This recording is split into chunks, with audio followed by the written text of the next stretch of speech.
Hey guys, the next movie I chose for Margot Robbie month is another small Australian film called I.C.U. This is the director Ash Aaron's follow-up to Vigilante, which I also reviewed on this channel, so if you haven't checked it out, be sure to go back and check it out. But for this week's episode, we're looking at I.C.U.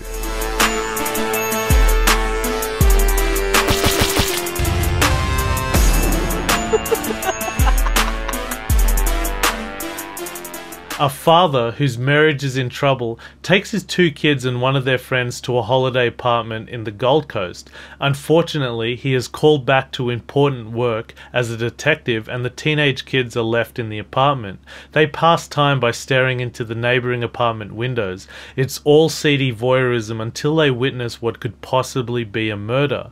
The apartment for some reason is populated with security cameras and the entire narrative thread is anchored with constant violent point of view camera shots of victims being murdered. So the visual narrative of the film is intercut with the point of view of the teenager's video camera, the apartment security cameras, and the killer's video camera.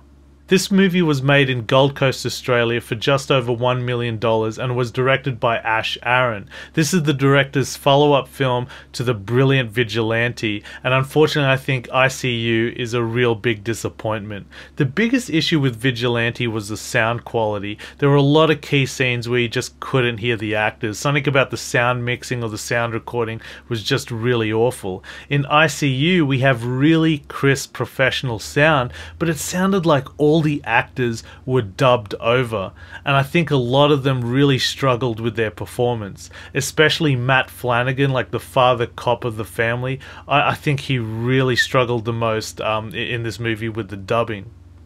This is a claustrophobic movie, much like Rear Window and Disturbia, and so you're locked into an apartment or a small room with just a handful of characters. The biggest standout in this movie is Margot Robbie. She is a supreme talent and is incredibly beautiful. The other person who I think also stands out is Annalisa Horton. I think she did a really good job here. Unfortunately, the other two leads, Christian Radford and James R. Dean, were really bad, and I thought both actors did a great job in Vigilante. In I.C.U., I think it's mainly because their characters were so unlikable, you just didn't root for them at all. And if you're going to be stuck in one set piece with just a handful of characters, you better really like them to spend a whole hour and a half with them. Unfortunately, there were no redeeming qualities to the main two leads, so you just didn't root for them at all, and you didn't feel any sympathy for them towards the end of the film. Also, there were many technical errors in this film as well. Like, for example, the kids are looking through the video camera that's clearly on a tripod, yet when it cuts to the point of view of the video camera, it looks all handheld, like it's clearly handheld. Like, little things like that completely took me out of the movie. Also, the big twist at the end I found really dated, like something from the late 90s. Although I didn't see it coming, and it was pretty well edited how it was all revealed and everything like that, I wasn't invested enough in any of the characters for it to make an impact on me at all.